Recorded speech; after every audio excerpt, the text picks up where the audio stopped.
പയ്യന്നൂരിൽ തെരഞ്ഞെടുപ്പ് committee office സ്ഥാപിക്കില്ലെന്ന് പയ്യന്നൂരിലെ UDF സ്വതന്ത്രൻ വി കുഞ്ഞികൃഷ്ണൻ മീഡിയ വണ്ണോട് പറഞ്ഞു. പ്രചാരണ രംഗത്ത് ബോധപൂർവ്വം പ്രകോപനം സൃഷ്ടിക്കാനാണ് CPM ശ്രമിക്കുന്നത്.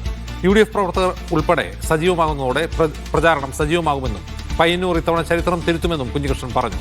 കോൺഗ്രസിന്റെ പിന്തുണ വാങ്ങുന്നതിനെ ന്യായീകരിക്കേണ്ട ഗതികേടിലാണ് വി കുഞ്ഞികൃഷ്ണൻ എന്ന് പയ്യന്നൂരിലെ LDF സ്ഥാനാർത്ഥി TI മധുസൂദനൻ മീഡിയ വണ്ണോട് പറഞ്ഞു. ഇപ്പോൾ എൻ്റെ വീട്ടിൽ തന്നെയാണ് ആഫീസ് എന്നുള്ള രീതിയിൽ പ്രവർത്തിച്ചുകൊണ്ടിരിക്കുന്നത്. അപ്പോൾ അത് മറ്റ് സൗകര്യം കിട്ടിയാൽ അവിടേക്ക് മാറുക എന്നത് മാത്രമേ ഉള്ളൂ. അതില്ലാത്തത് തെരഞ്ഞെടുപ്പ് പ്രവർത്തനത്തിന് ഒരു തടസ്സമാകില്ല. ബോധപൂർവം സംഘർഷം ഉണ്ടാക്കാനുള്ള ശ്രമം തന്നെയാണ്.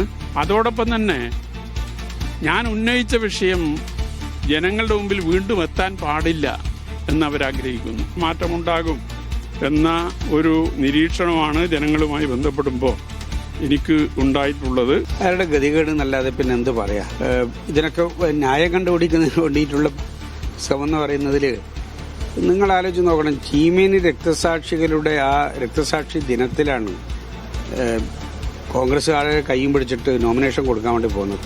എന്താ പറഞ്ഞുകൊണ്ടിരിക്കുന്നത്? എന്താ ന്യായം? ഇയാളൊക്കെ ഈ പാർട്ടിയിൽ നിന്ന് പോയിട്ട് കുറച്ച് നാളായില്ലേ? രോമത്തിന് എന്തെങ്കിലും ഒരു ഇത് പറ്റിയോ? ഇതൊക്കെ ഈ മാധ്യമങ്ങളിൽ ഇങ്ങനെ നിറഞ്ഞു നിൽക്കാൻ വേണ്ടി ഇപ്പം നിങ്ങളെ കൊണ്ട് ചോദിപ്പിച്ചില്ലേ? അതേ ഉദ്ദേശമുള്ളൂ.